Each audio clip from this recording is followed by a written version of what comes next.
President Bola Tinubu has assured Nigerians that the ongoing restructuring of the nation's security operations will lead to the defeat of terrorism, banditry, and kidnapping across the country. Speaking at the State House in Abuja, while receiving the leadership of the Catholic Bishops' Conference of Nigeria, led by its president, Archbishop Matthew Ndagoso, the president said the country's security architecture is being repositioned for greater efficiency. President Tinubu said his administration is strengthening intelligence gathering, restructuring security institutions, improving logistics, and enhancing the welfare of frontline security personnel to tackle insecurity. He called on religious leaders to support government efforts by condemning violent attacks and encouraging their congregations to promote peace and national unity. The president also announced the expansion of the armed forces, including the acquisition of new military equipment and the construction of additional barracks, expressing confidence that terrorism will be defeated.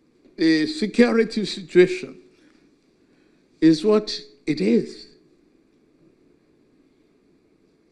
We don't have another country but here, this Nigeria.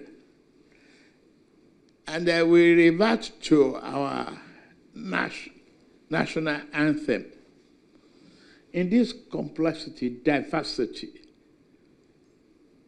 we shall thrive, live, rejoice, and be good to all of us as humanity.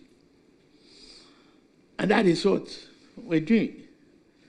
Yes, I've seen that the challenges are there. I inherited it. I didn't run away. I asked for this job, and I'm in it. On the economy, President Tinubu maintained that Nigeria has moved away from the threat of bankruptcy, saying economic reforms have stabilized the country and placed on the path to prosperity. He highlighted government interventions such as the Nigerian Education Loan Fund, (NELFund), as part of efforts to improve access to education and reduce poverty. The president urged Nigerians, particularly young people, to embrace education, entrepreneurship, and skill acquisition to take advantage of emerging opportunities. All is fair in politics, and it's equal opportunity. INEC, you mentioned, are neutral.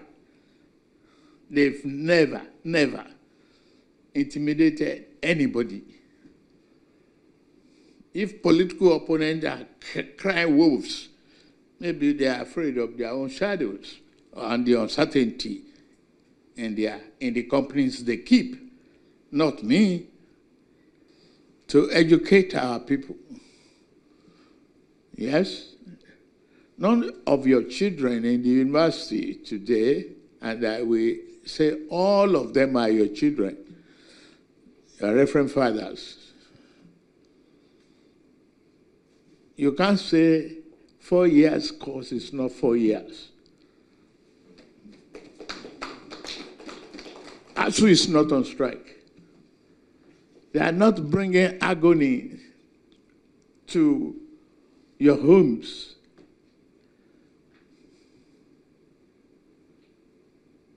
Is that not an answer to our prayers?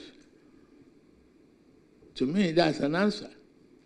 Responding, Archbishop Matthew Ndagoso commended the president for receiving the Vatican delegation earlier this year, but raised concerns over insecurity, poverty, access to quality education, and the need for credible elections in 2027. He also called for the fair treatment of all worshippers and the possible return of mission schools. We urge you to encourage elected political office holders who are members of your party, governors, members of the National Assembly, local government chairmen, to ensure that a genuine level playing field is maintained and that focus is placed on making everyone see that the rules and processes are fair to all and respected by all.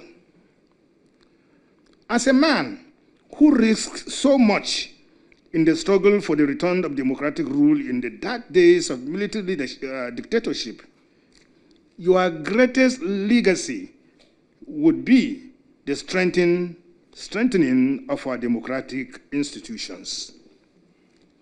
Furthermore, there have been growing concerns about the electoral processes.